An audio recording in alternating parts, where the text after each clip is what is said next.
O Estado e a Natureza, ensaio sobre o homem, o Leviatã e o pó que busca ser mais. Há uma estranha arrogância escondida na condição humana, a de imaginar que, por termos aprendido a nomear as coisas, passamos também a dominá-las. Damos nomes aos mares e julgamos possuir os oceanos. Medimos as estrelas e imaginamos ter conquistado o céu.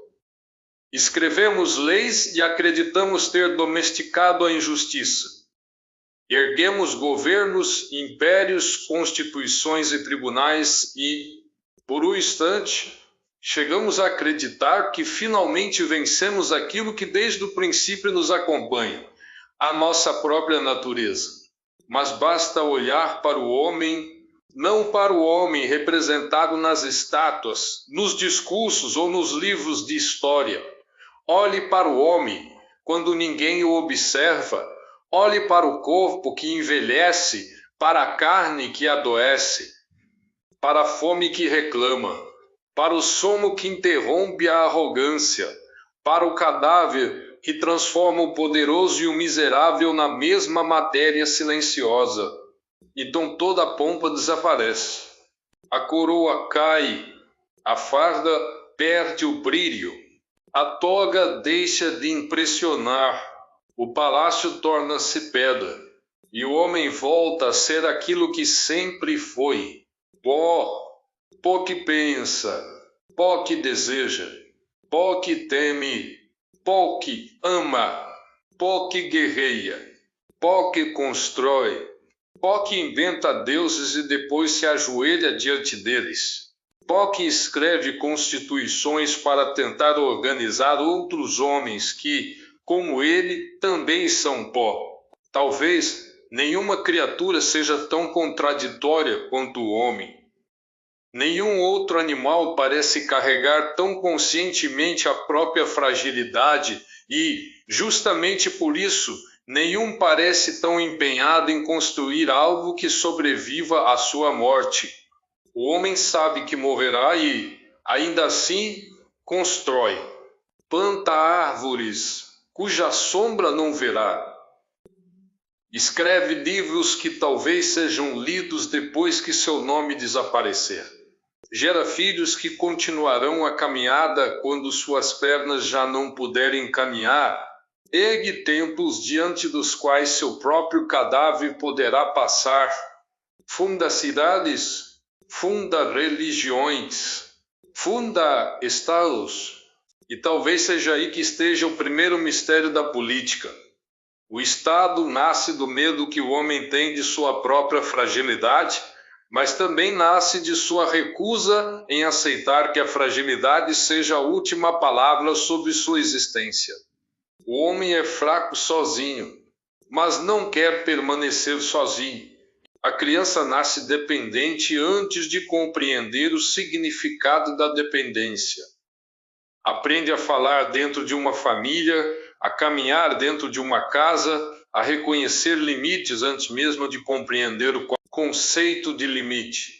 Antes da lei escrita, existe a autoridade do pai e da mãe. Antes da Constituição, existe o vínculo. Antes do cidadão, existe o filho. A sociedade não começa no palácio, começa no berço. Essa constatação é mais profunda do que parece, porque significa que a política não é a origem da sociedade. Ela é uma construção posterior sobre algo que já existia. O Estado não inventou o homem. O Estado encontrou o homem. Encontrou-o amando, procriando, trocando, trabalhando, acreditando, lutando, formando famílias, estabelecendo costumes e transmitindo tradições. E então resolveu organizar tudo isso. Talvez tenha sido inevitável, talvez tenha sido necessário, mas o necessário não é, por isso, sagrado. Aqui começa a distinção que considero fundamental. O Estado pode ser necessário sem ser absoluto. Frederic Bastiat percebeu uma verdade que permanece incômoda porque é simples demais para agradar às grandes utopias. O Estado não produz magicamente aquilo que distribui. Antes de entregar, precisa retirar. Antes de gastar, precisa arrecadar. Antes de prometer riqueza, precisa encontrar alguém que a tenha produzido. Não existe uma fonte sobrenatural de recursos públicos. O Estado administra riquezas que, em última análise, nasceram da atividade humana. Albert J. Nock radicalizou essa percepção ao olhar para o Estado não como produtor original da riqueza, mas como uma estrutura de apropriação e poder. E aqui aparece uma das maiores ironias da política moderna. Quanto mais o Estado cresce, mais ele pode parecer independente da sociedade. Mas não é. Ele é como uma sombra gigantesca projetada sobre o chão. Pode parecer maior que o corpo, mas não existe sem ele. O Leviatã parece enorme porque o homem é pequeno. Mas o Leviatã é feito de homens. Seus exércitos são homens. Seus tribunais são homens. Seus funcionários são homens. Seus legisladores são homens. Seus impostos são retirados de homens. Sua autoridade é reconhecida por homens. O moço parece maior que seu criador, porque o criador esqueceu que foi ele quem o criou. Hobbes compreendeu, com sua imagem do Leviatã, algo que continua assustadoramente atual. Para escapar da guerra de todos contra todos, os homens entregam uma parte de sua força a uma autoridade comum. A solução contém, porém, uma tragédia escondida. Para que nenhum homem tenha poder suficiente para dominar todos os outros, cria-se uma instituição com poder suficiente para dominá-los coletivamente. É como entregar a um gigante as armas que cada homem carregava consigo e depois confiar que o gigante jamais se esquecerá de por que recebeu as armas. O problema político, portanto, não é simplesmente a existência do poder, é a embriaguez do poder. O homem que recebe poder continua sendo homem. O Estado que recebe poder continua sendo uma construção humana. Nenhum decreto transforma um homem em anjo. Nenhuma eleição purifica automaticamente a natureza humana. Nenhuma constituição elimina a ambição. Nenhuma ideologia elimina a inveja. Nenhuma burocracia elimina a corrupção. A política pode conter a natureza, pode discipliná-la, pode educá-la, pode canalizá-la, mas não pode abolir aquilo que o homem é. E aqui talvez esteja o grande erro de todas as utopias políticas. Elas começam imaginando a sociedade que desejam e só depois procuram inventar o homem que seria necessário para habitá-la. A natureza, entretanto, não aceita ser escrita por decreto. O homem continua desejando, continua competindo, continua amando, continua acumulando, continua sacrificando a si, continua sendo generoso e egoísta, corajoso e covarde, nobre e mesquinho.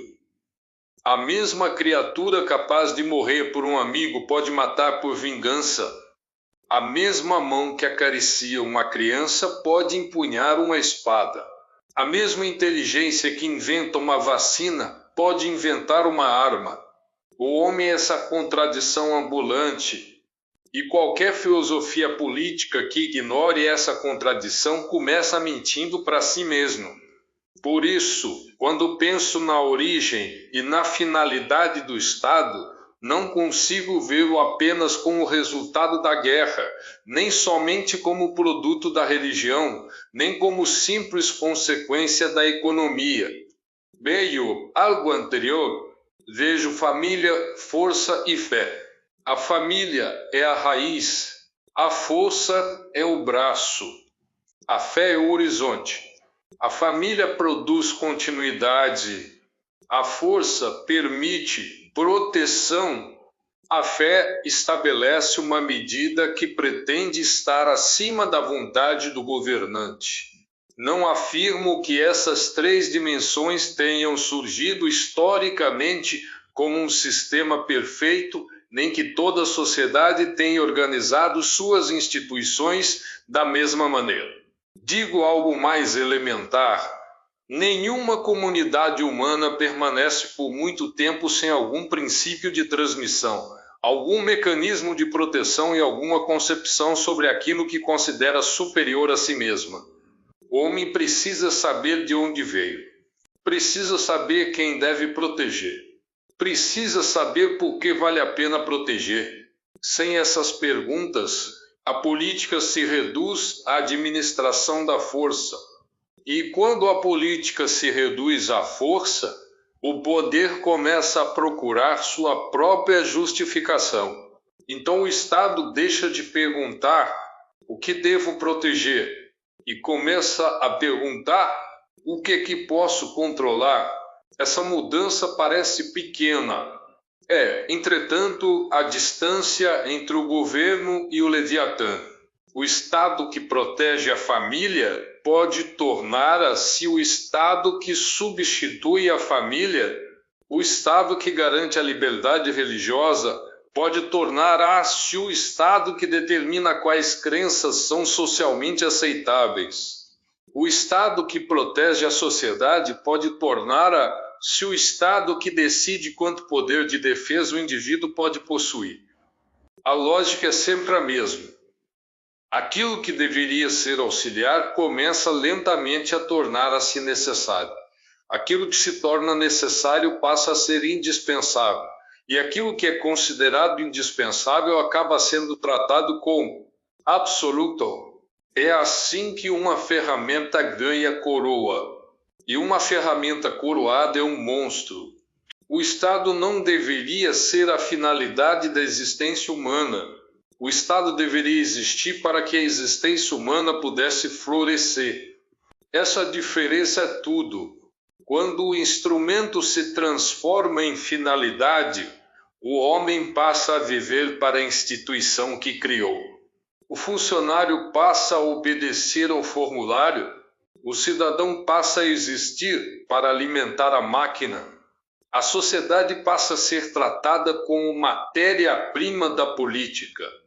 E o Leviatã, satisfeito, cresce.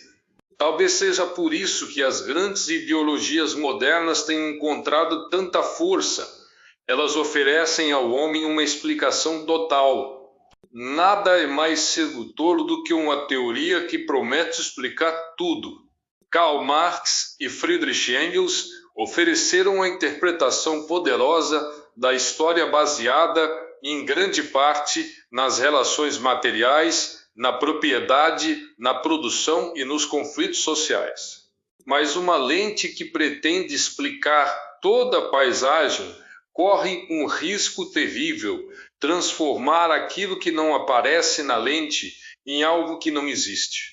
Se tudo é economia, o amor vira interesse, a família vira estrutura de poder, a religião vira instrumento. A propriedade vira roubo. A tradição vira mecanismo de dominação. A diferença vira suspeita. E o homem acaba reduzido à posição que ocupa dentro de um sistema material, mas o homem é mais estranho do que isso. Um pai que trabalha durante 20 anos para deixar uma casa aos filhos talvez não esteja executando uma categoria econômica. Uma mãe que passa a noite acordada ao lado de uma criança doente talvez não esteja obedecendo a uma estrutura de produção.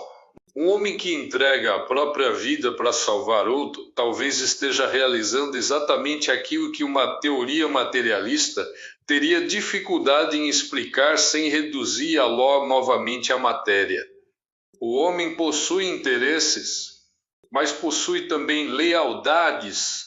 Possui desejos, mas possui também sacrifícios, possui necessidades. mas possui também símbolos, possui corpo, mas busca significado.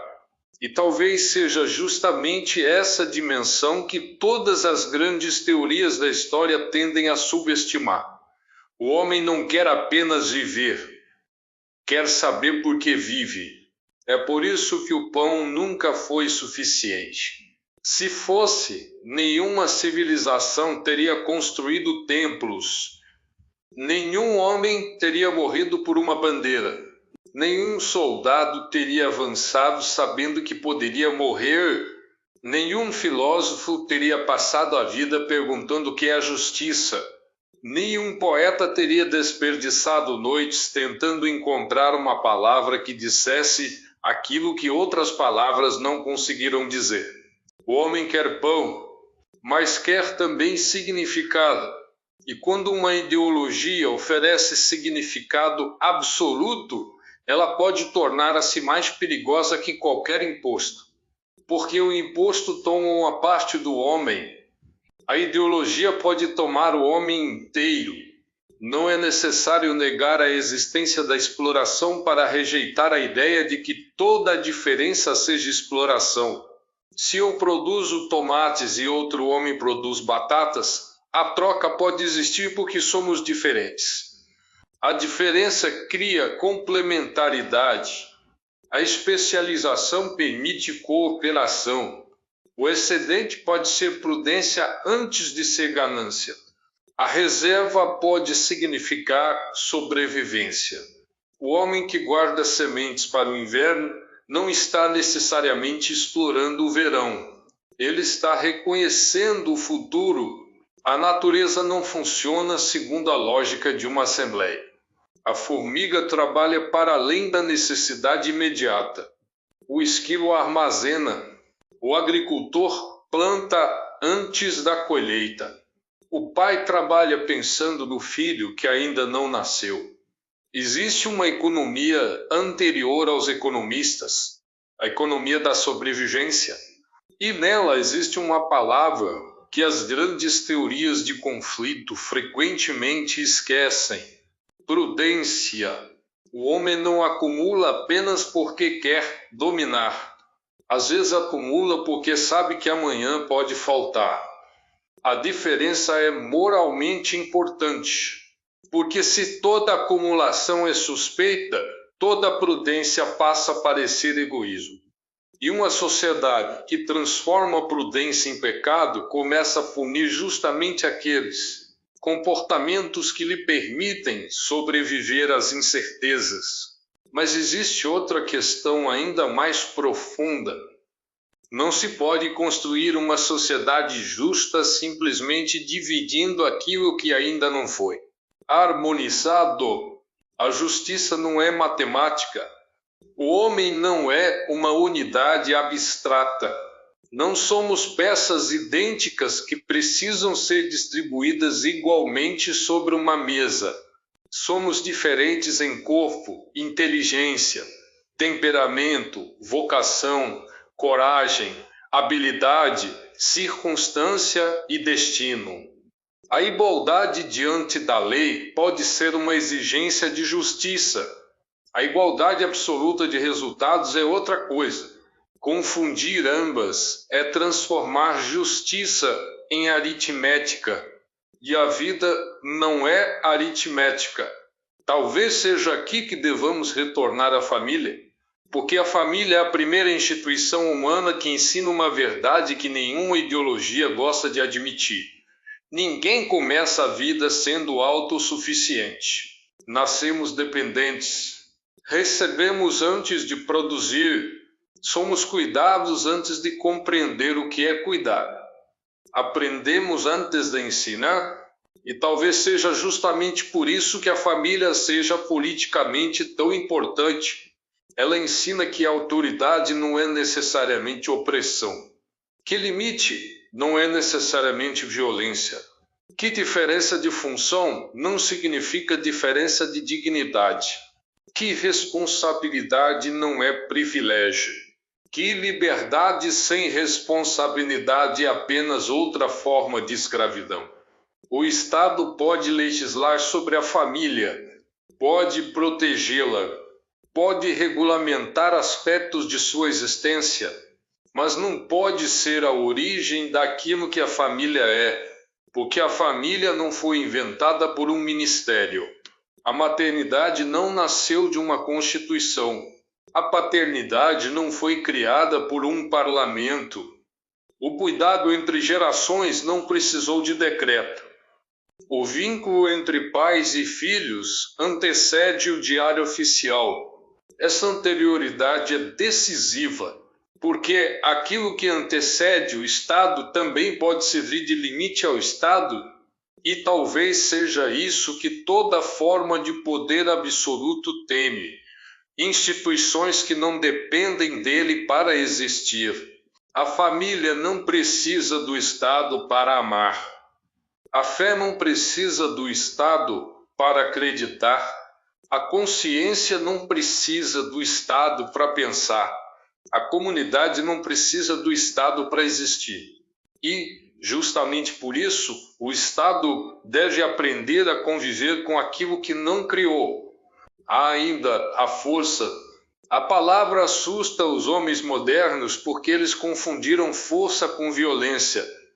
Mas a força não é necessariamente violência. A força pode ser contenção, pode ser proteção, pode ser disciplina, pode ser resistência. Um homem incapaz de defender aquilo que ama depende permanentemente de alguém que o defenda. E uma sociedade que terceiriza toda a sua capacidade de resistência pode descobrir, tarde demais, que entregou ao protetor aquilo que deveria ter preservado em si mesma. É aqui que a força individual encontra a força coletiva. O exercício é individual, o exército é coletivo. Um homem disciplina o próprio corpo. Muitos homens disciplinados podem formar uma força organizada. O indivíduo aprende domínio de si. A comunidade aprende coordenação, mas existe uma diferença fundamental entre uma sociedade que possui força e um Estado que monopoliza toda a força. A primeira pode defender a si. O segundo pode também defender a si dela própria. E quando isso acontece, o protetor transforma a si em senhor. Mas há algo que nem a força consegue produzir. Sentido. Um exército pode obrigar, um tribunal pode punir, um Estado pode cobrar, uma polícia pode prender, uma burocracia pode regulamentar, mas nenhuma dessas coisas pode, por si mesma, responder à pergunta: por que devo considerar isto bom? Essa pergunta pertence à esfera da moral, e a moral exige uma medida. Para o homem de fé, essa medida pode estar em Deus. Para o filósofo, pode estar na razão. Para o homem de tradição, pode estar também nos costumes acumulados por gerações. Mas se toda medida superior for destruída, resta apenas uma possibilidade. O próprio poder passa a definir o bem. E então a frase mais perigosa da política deixa de ser: eu posso, ela passa a ser: eu posso, portanto, é justo. Esse é o momento em que o Leviatã começa a se tornar divino, porque o poder que não reconhece nada acima de si inevitavelmente começa a considerar a si a própria medida das coisas. E aqui chegamos novamente ao pó. O homem constrói instituições para escapar de sua fragilidade. Mas as instituições são feitas por homens. O homem cria leis para controlar a injustiça. Mas as leis são interpretadas por homens. O homem cria governos para impedir a violência. Mas governos possuem homens armados. O homem cria religiões para buscar o eterno. mas até os templos são construídos de pedra. Tudo aquilo que construímos carrega a marca da nossa condição. Somos criaturas tentando construir coisas que pareçam eternas. Talvez seja esse o verdadeiro drama da civilização. Nós sabemos que vamos morrer e, por isso, tentamos deixar alguma coisa que não morra conosco. Uma casa, um filho, um livro, uma obra, uma nação, uma estátua, uma filosofia, um estado, uma religião, mas tudo aquilo que é humano está sujeito ao tempo. As cidades caem, os impérios desaparecem, as bandeiras mudam, as constituições são rasgadas, os monumentos quebram, os nomes esquecem-as, até o Leviatã envelhece. E quando tudo aquilo que parecia gigantesco finalmente desaparece, o chão continua lá. O mesmo chão, o mesmo pó. Talvez por isso o homem passe perfume. A pergunta parece ridícula até que percebemos sua profundidade. Por que perfume? Por que roupa? Por que casa? Por que escovar os dentes? Por que construir? Por que organizar? Por que rezar? Por que escrever? Porque o homem não vive apenas daquilo que é. Ele vive também daquilo que acredita dever ser. O perfume é uma pequena revolta contra o cheiro. A roupa é uma pequena revolta contra a nudez. A casa é uma pequena revolta contra a intempérie. A lei é uma pequena revolta contra o caos. A educação é uma pequena revolta contra a ignorância. A arte é uma pequena revolta contra o silêncio. A fé é uma pequena revolta contra o absurdo. E a política talvez seja a grande revolta do homem contra a desordem de sua própria condição. Mas toda revolta contra a natureza precisa tomar cuidado para não se transformar numa guerra contra a realidade. Porque a natureza pode ser disciplinada, pode ser cultivada, pode ser aperfeiçoada, mas não pode ser abolida. O homem não pode decretar que não morrerá, não pode legislar contra o tempo, não pode votar para deixar de ser humano. É por isso que desconfio de toda promessa política que começa oferecendo ao homem a possibilidade de tornar-se aquilo que ele não é. O paraíso terrestre é uma promessa sedutora. Mas existe uma pergunta que quase sempre desaparece do discurso utópico. Quem será o guardião do paraíso? Quem definirá o que é perfeito? Quem decidirá quem merece entrar? Quem vigiará os guardiões? Quem impedirá que o homem encarregado de construir a utopia descubra que pode governar indefinidamente em nome dela? É nesse ponto que a utopia se transforma em poder.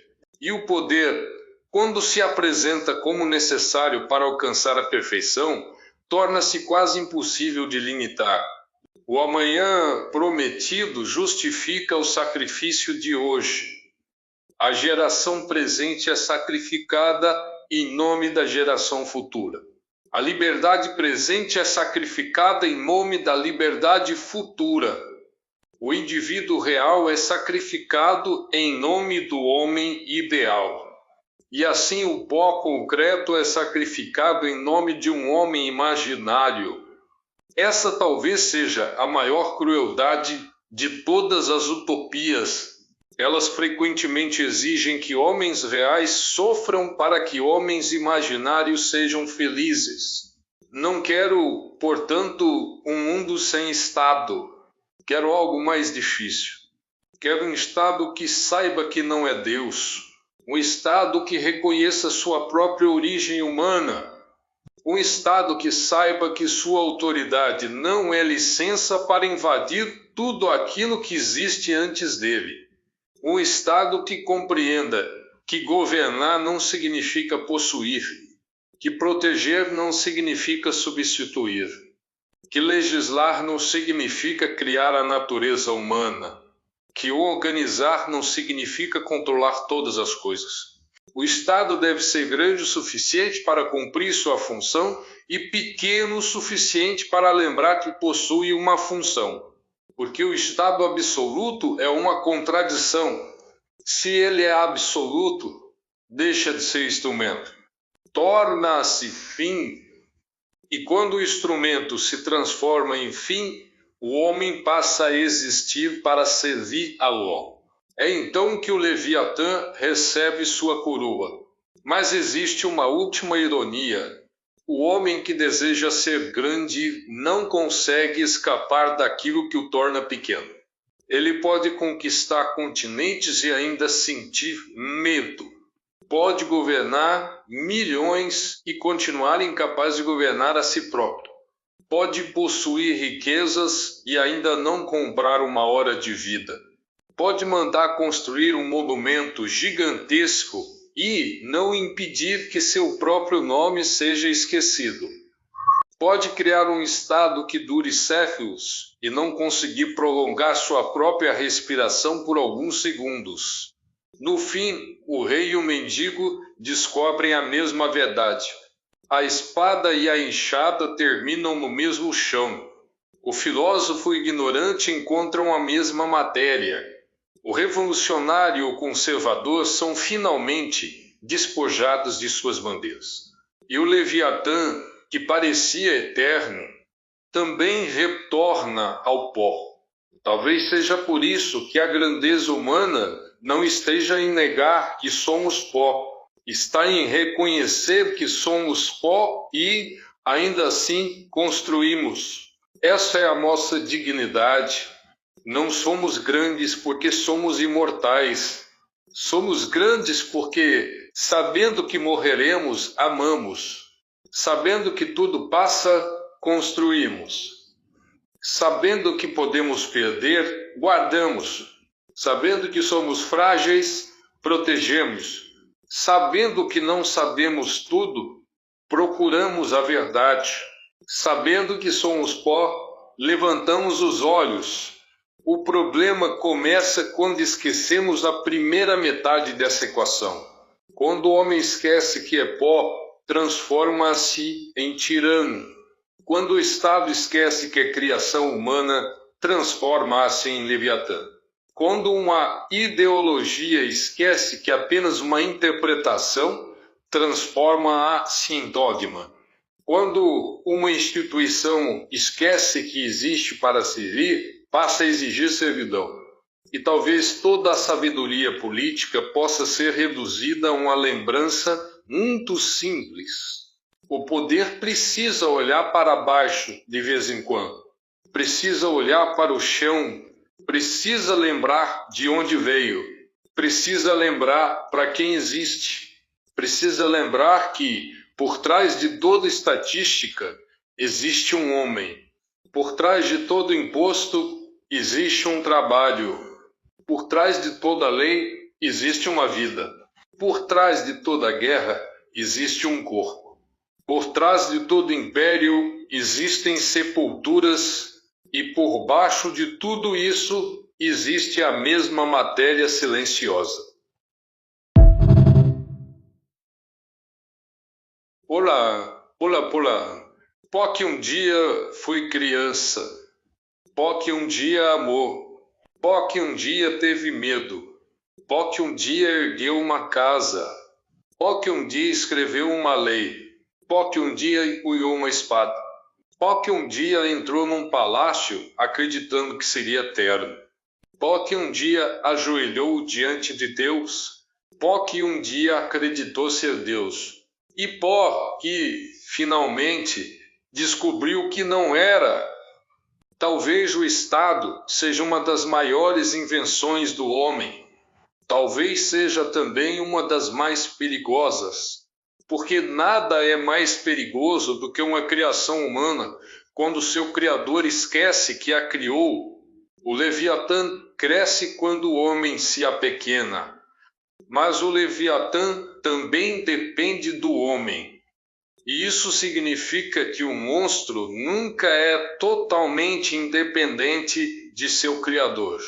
O homem pode construir o Estado, pode limitá-lo, pode reformá-lo, pode julgá-lo, pode derrubá-lo, pode reconstruí-lo, mas jamais deveria adorá-lo, porque o Estado pode ter uma coroa, mas não deve receber a alma.